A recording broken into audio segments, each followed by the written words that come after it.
Allahu Akbar,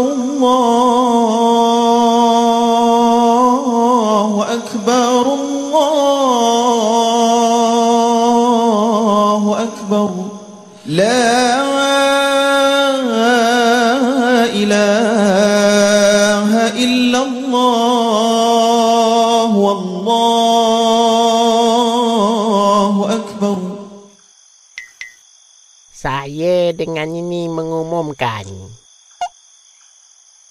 Tu dia. Mana pula dia nak lari tu? Nanti, jangan lari. Mana? Tu pun dia. Main nyorok-nyorok pula dia. Sok raya.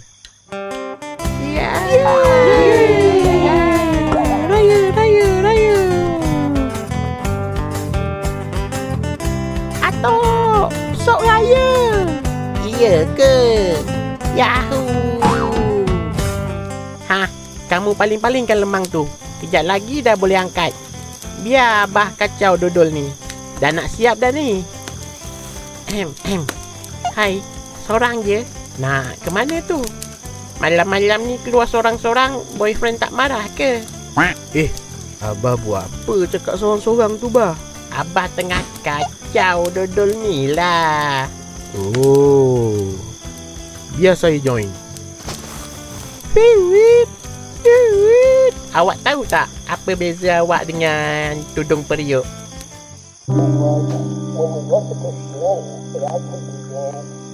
Senang, kamu isi kuih raya tu dalam balang siap-siap. Sok senang kalau budak-budak ni datang berbagi. Mak, ampunkan Alung, Mak.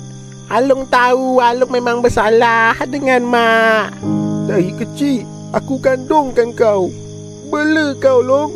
Aku asuh, ajar kau adab, ajar kau agama. Tapi bila kau dah dewasa hari ni, kau kecewakan hati mak. Sampai hati kau, Long. Ampunkan Alung, Mak.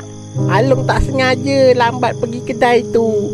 Waktu Alung sampai tu, kuih London dah habis, Mak. Ampunkan Alung. Sudahlah, Long.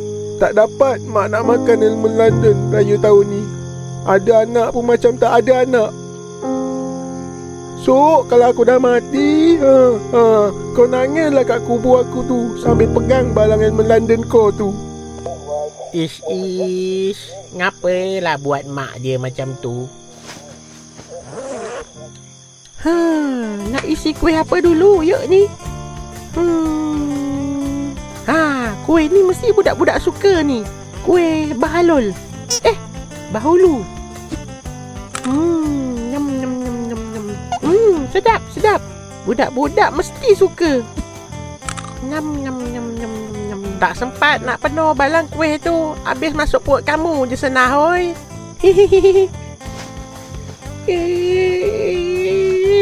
Apa? Susah sangat nak sangkut lang sini. Asal aku tengok lain macam je lang sini. Lusuh semacam je. Apa pula tu? Hai. Aku sudah kembali. Hantu. Mak, hantu, Mak. Kenapa? Hantu raya. Hantu nak raya? Suruh dia masuk. Duduk. Senang. Kau buatkan air sirap. Ada orang datang beraya ni.